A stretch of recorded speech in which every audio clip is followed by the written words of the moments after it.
Salamat saan? Salamat sa pagpaparamdam mo sa akin kung paano maging malaya. Salamat, Tito.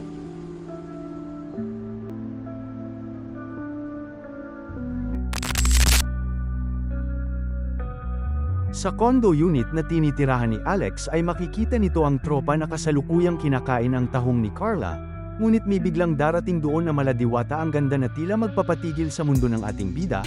Malalaman niya rin doon na ang babaeng kanyang nakita ay katabing unit niya lang rin pala, kaya agad itong sinabi ni Alex sa tropa niyang mahilig naman sa tahong ni Carla.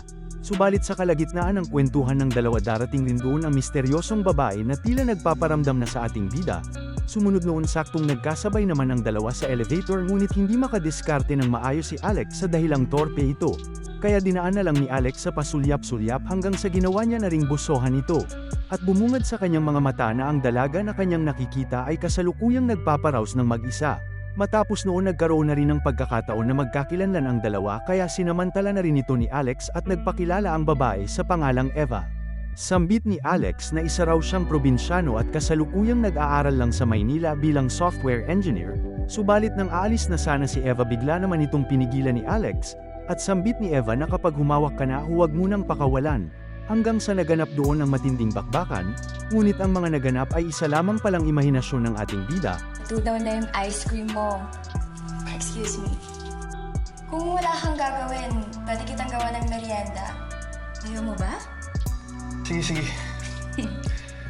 Sige. Kaya naman agad na pumunta si Alex sa room ni Eva upang kainin ang naipangakong merienda. Kasabay noon unti-unti na ring nagiging close ang dalawa ngunit pinaalis agad si Alex dahil darating na raw ang tiyuhin ni Eva na sobrang tapang. Pasimpleng tinignan naman ni Alex ang sinabing tiyuhin ni Eva at napansin niya dito na tila may kasamang bodyguard pa. Kaya hindi makontento si Alex at sumilip na rin ito sa bintana, hanggang nasaksihan niya doon na si Eva ay kasalukuyang binobomba ng tiyuhin niya. Sumunod noon malalaman natin na hindi pala tunay na tiyuhin ni Eva ang lalaki at ito ay isang general na kasalukuyang pagmamay-ari si Eva. Pero pagka sumablay, ako mismo si sentensya. Para ikaw, spoiled na spoiled ka sa akin. Sumunod na araw muling pinuntahan ni Alex si Eva at sinabing pagsaluhan raw nila ang isang hiwa ng cake na kinuha niya pa sa pinuntahan niyang birthday. Ngunit napansin ni Alex na tila mayroon na namang sugat sa braso si Eva na gawa naman ng tiyuhin niya. Hindi na lang inintindi yun ni Eva sa dahilang sanay na raw ito na masaktan. Bagaman gusto na raw kumawala ni Eva sa tiyuhin nito ngunit nangangamba raw ito dahil sobrang makapangyarihan ng tiyuhin niyang general. Sa hindi inaasahan bigla namang darating doon si general kaya mabilis na nagtago si Alex. Ngunit naramdaman ni general na bakit may ibang amoy siyang naamoy. Palusot ni Eva na yung cake daw na yun ay binigay ng kapitbahay niya at yun din ang naamoy ni general. Kasabay noon inakit na lang ni Eva si general upang makatakas naman si Alex nang hindi napapansin ng tiyuhin ni Eva na busy na nga sa pagbayo sa kanya.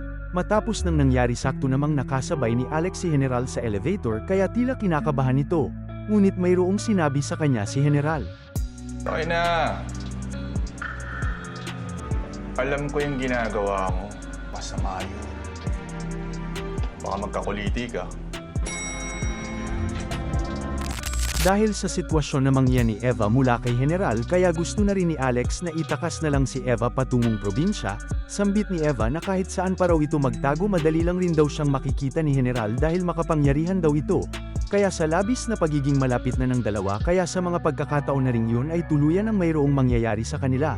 Subalit ang kaligayahan na yun ng dalawa ay hindi rin nagtagal dahil nahuli na rin sila ni general na labis na pinag-alala naman ni Alex. Sumunod noon bigla namang humihingi na ng tulong si Eva at sinasabihan si Alex na gusto niya na raw tumakas kay general. Nagplano si Eva para ma-blackmail raw si general sa pamamagitan ng kukuhaan daw ni Alex ng video si general habang may nangyayari sa kanila ni Eva. Dahil sa labis na pagmamakaawa ni Eva kaya pumayag na rin naman si Alex kahit delikado. At nang mayroon ng bakbakan na ginagawa ang dalawa pa simple naman na rin itong kinukuhaan ng video ni Alex. Ngunit biglang naglabas ng baril si Eva kaya pinigilan rin ito ni Alex.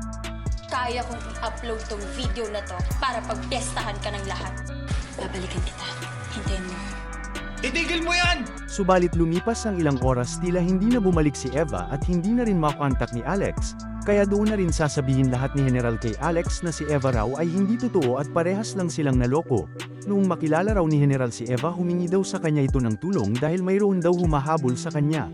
Kapalit noon ibibigay raw lahat ni Eva kay General kahit anuman ang ipagawa sa kanya. At sa madaling sabi na isa raw palang scammer si Eva at mga lalaki ang kanyang mga binibiktima kagaya nilang dalawa. Subalit muling bumalik doon si Eva at pilit na nitong sinasama sa kanya si Alex. Dahil sa mga nalaman naman ni Alex mula sa pagkatao ni Eva kaya tumanggi ito sa nais ni Eva. Hanggang sa mga puntong yun tuluyan ang nagkagulo ang tatlo at ang dalawang lalaki ay naging kabilang na rin sa mga lalaking naging kawawang biktima ni Eva. Ako ang iyong kapitbahay.